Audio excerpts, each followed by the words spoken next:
Mga kaibigan, kamusta po ulit? Welcome, welcome. At kung saang panig man po kayo ng mundo naroon, ay wish ko lagi ang inyong mabuting kalusugan at masagana pong buhay.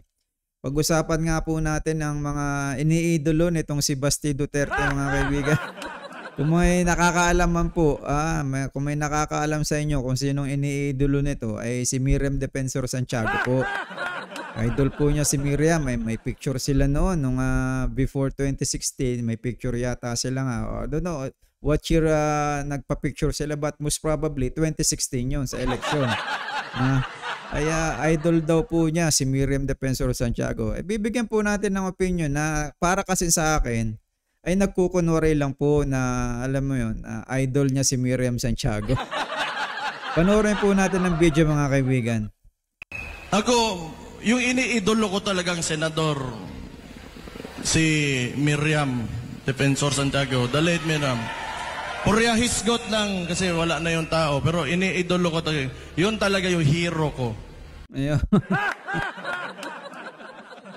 hindi niya, mga kaibigan, na nabanggit yung tamang pagle-label kay Miriam Defensor Santiago po, kay late Senator Miriam. Kapag ka lalaki, pwede mong tawagin na hero. Pero kapag babae, hindi mo pwedeng tawaging hero yan. Dapat heroine. Hindi niya, mga kaibigan, mabanggit yung heroine. Kasi ang hero, pang lalaki. So, ang female na pang babae, dapat heroine. Hindi niya mabanggit yung heroine, mga kaibigan. Sabihin natin hero niya, heroine niya, si Miriam Defensor Santiago, si late Senator Miriam Defensor Santiago. Okay, heroine niya. But ano yung sinabi ni Senator Miriam Defensor Santiago sa tatay niya?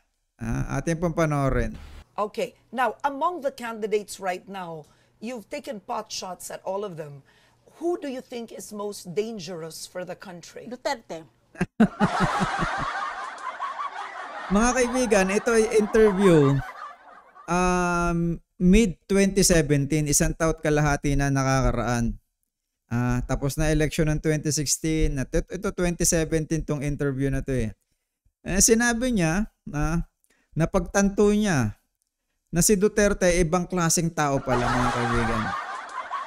Ibang klase ang pagkatao ni Duterte. Hindi niya lubos sigurong kilala nung una-una pa, ha? Hindi niya lubos na maarok, maunawaan yung pagkatao ni Duterte. Na ano na lang niya, nagkaroon na lang siya ng realization nung si Duterte na nga, ay nagpapasa na ng mga kung ano-anong pulisiya, mga kaibigan. Doon niya na-realize na mali ang pagkakakilala niya kay Duterte. Why is that? Right now, his most trusted man, Pastor Kibuloy of Davao City, has already announced that if the elections don't turn out Duterte, he is going to personally lead a revolution.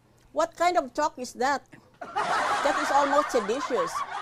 And this is from a man of the cloth.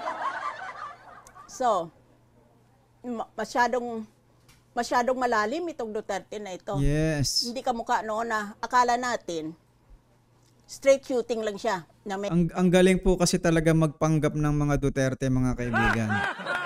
Ang galing nila magkubli ng alam mo yun, smoke screen sa mga ginagawa nilang kalokohan. Napakagaling nila magtago, ang galing magkubli. Nadadaan nila sa drama, mga kaibigan, ang pamamaraan nila ay nilalapat nila as ang sarili nila ay mahirap. Ganyan po ang paraan nila, mga kaibigan, para makapangbudol. Ayun. At hindi siya nagkakapera. What about the plunder charge filed against him by Trillanes? We don't have any acceptable reason for all those accusations against him. Ngayon lang na-realize ito, idol ni Basti Duterte. Si Miriam Defensor. But kumakandidato siya dito na presidente, pero itinaas niya ang kamay, hindi bumbong. Diba? So, ayan, mga kaibigan, kitang-kita natin na malayong-malayo po ang pagkatao ng umiidolo kay Miriam Defensor na si Baste Duterte, napakalayo po na pagkatao ng dalawa mga kaibigan. Kasi unang-una nga, si Miriam Defensor po ay matapang at prangka mga kaibigan. Si Baste, tahimik, walang tibay sa paninindigan. Walang tibay si Baste. Si Miriam, kilalang napakatapang po sa pananalita. Mali-mali, talagang pagpamali-mali ka dyan. Ako po. Diba? Yari ka dyan. Samantalang si Baste mga kaibigan, controversial yung administrasyon ng kanyang ama. Ay bihira pong makarinig ng matatapang na opinion sa kanya. Diba? Wala siyang pinaninindigan, kinakampihan niya yung kawalang hiya ng kanyang ama.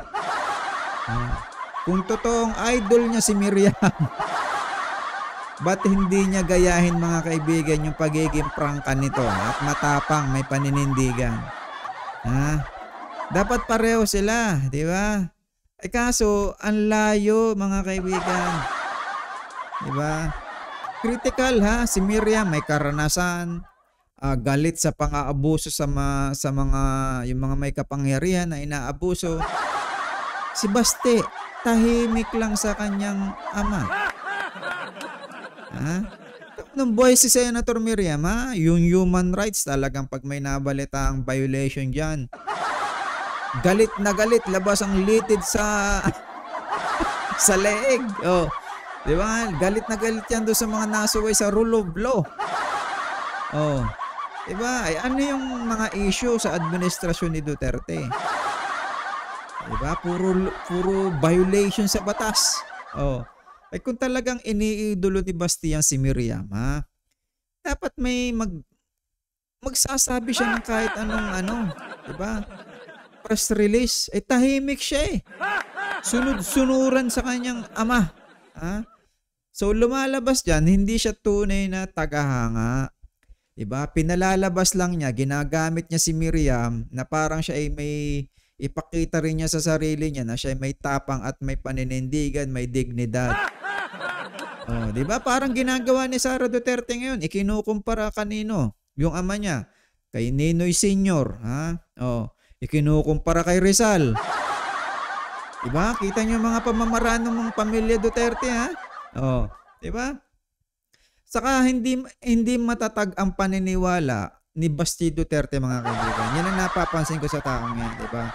Umaasa lang siya doon sa mga sinasabi ng pamilya niya. Nakiki-ride on lang siya. Rider lang siya. Sangkot lang siya. Kumbaga, sabit lang siya. Diba? Ano lang siya, nakikibitin doon sa legacy nung ama. Pero talagang siya, asa sa apelido lang mga kaibigan. Saka yung mga padri-padrino nila sa politika. Wala yung pangalan mga kaibigan. Talagang yan sabi nga lang, kumbaga nakasabit lang. Hindi yan makikilala sa sa apelidong Duterte mga kaibigan. Maniwala kayo sa akin. Diba? Hiwalay ang style ni Baste ay hiwalay po sa ugali. Malambot, kumbaga malambot. Hindi niya sinusundan yung yapak ng kanyang ama. Diba? Si Miriam Defensor, mapanuri sa mga walang kinakampihan. Si Baste, sunod-sunuran. Diba? Diba? Noong 2016, sumama si Miriam kay BBM. Na running mate. Pero, mga kaibigan, anong tawag dito? Hindi siya naging supporter ni Duterte. Malinaw na hindi tagahanga si Miriam ni Digong. Diba? Mamaya may papakita tayong video na parang tagahanga siya. Kaya lang noong mga panahong yun, hindi pa nga niya talagang kilala. Hindi niya kilala mga kaibigan. Kaya siguro napapalitan lang Davao, ganon. Pero napagtanto nga niya dito sa interview na to, nung nagsuri siya, kita natin ang paninindigan ni Senator Miriam na talagang sinabi niya ang totoo. Diba? Naging mapanuri siya.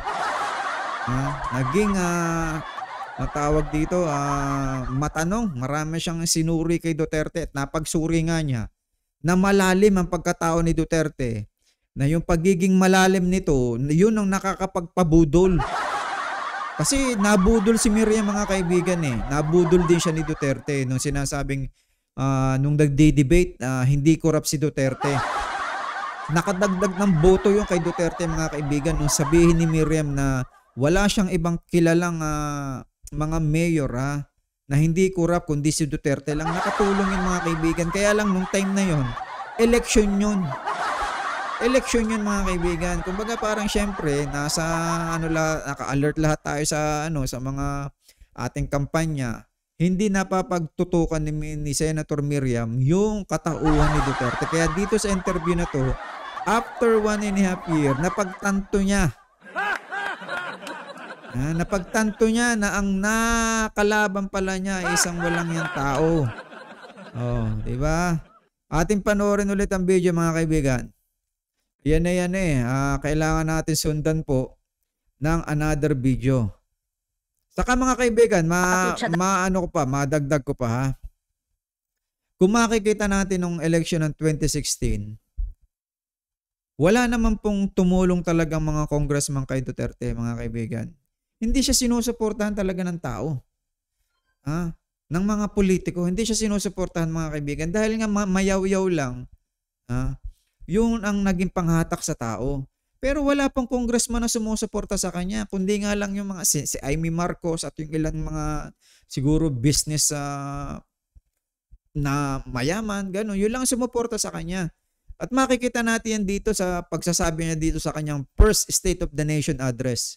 Ang mga ito ng harap-harapan, lalo na yung mga hindi sumuporta sa kanya. Noon, nandoon lang ako. Totoo man. Sino man nagsuporta sa inyo sa akin dito? Wala man. Oh. Pero ngayon,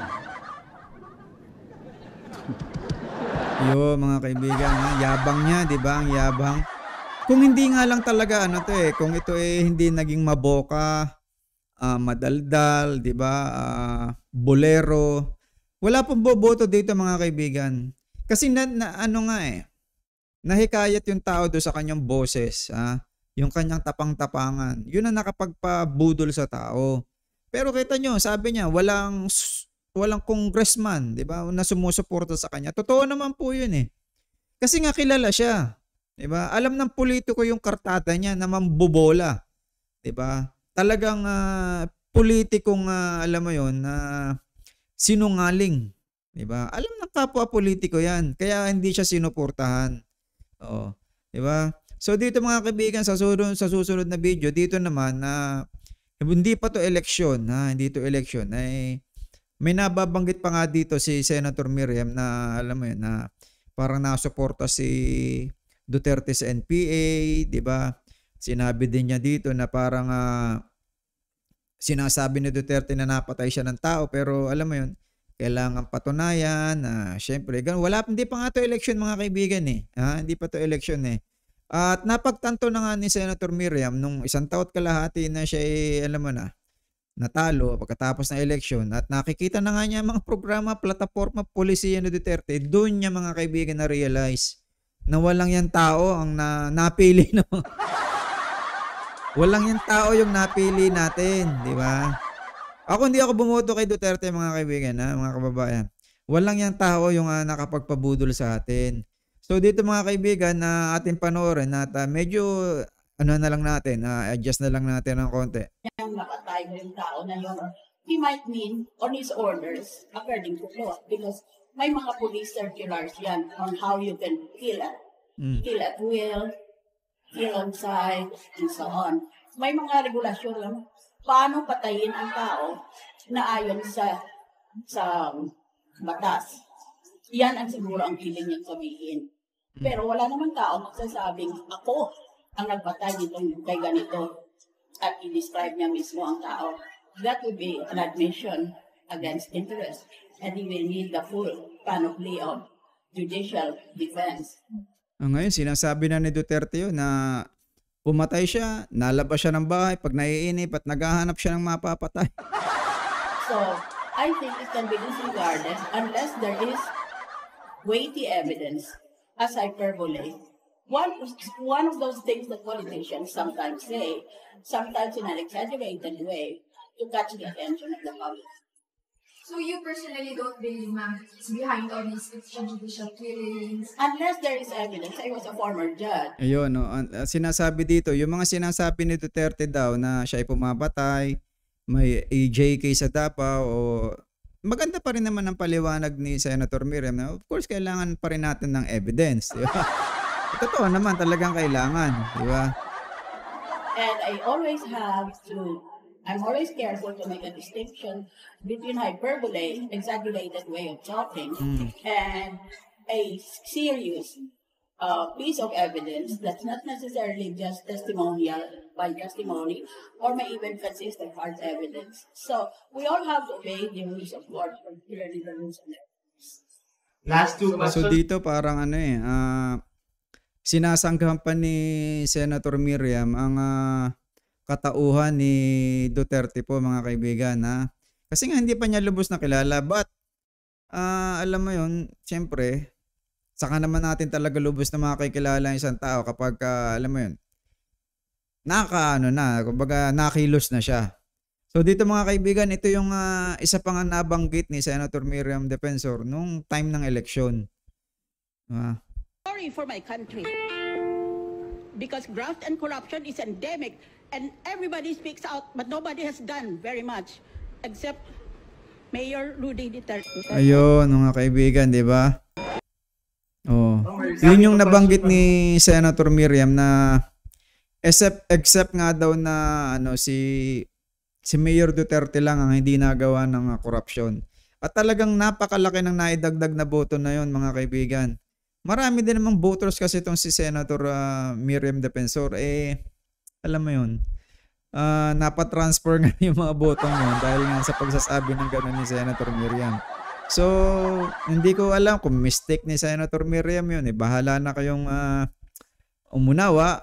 Pero talagang para sa akin, yun nga, kulang po yung pag-aanalisa nung panahong yun ni Senator Miriam. Kaya niya nababanggit yung mga mga paliwanag na yon, at yung pagpapapicture ni Basti Duterte sa kanya, alam mo yun, nakadagdag din syempre ng hakot yun. Diba? Nakadagdag ng kaunting nung sasabi natin na pagpapabango sa pangalan ng Duterte. So ayan mga kaibigan, pinaliwanag lang natin, inopinyonan lang natin na para sa akin ay hindi talaga idolo ni Basti Duterte si Miriam Defensor po. Para lang may masabi nung time na yun. Para lang sabihin niya, para ipakita lang niya sa tao na siya ay matalino din at may paninindigan. Kasi ganyan si Senator Miriam So maraming salamat mga kaibigan. May isang video lang to. Nag-opinion lang ako kay Basti Duterte. Sinasabi ko lang na sorry. Ayoko kay Basti Duterte kasi alam mo mahina. Diba? Walang paninindigan. Sakay lang sa ng ama, ligasya ng ama. So, hanggang doon lang mga kaibigan, opinion na lang. Magbigay kayo ng opinion nyo dyan kung ano man ang masasabi nyo sa pinakita kong video sa inyo, but most probably, agree kayo sa akin. So, sa maraming salamat mga kaibigan. Sa inyo po ay lagi po kayong nasa mabuting kalagayan at wish ko po lagi kung nasaan mang parte nga kayo ng mundo ay umunlad po ang inyong buhay.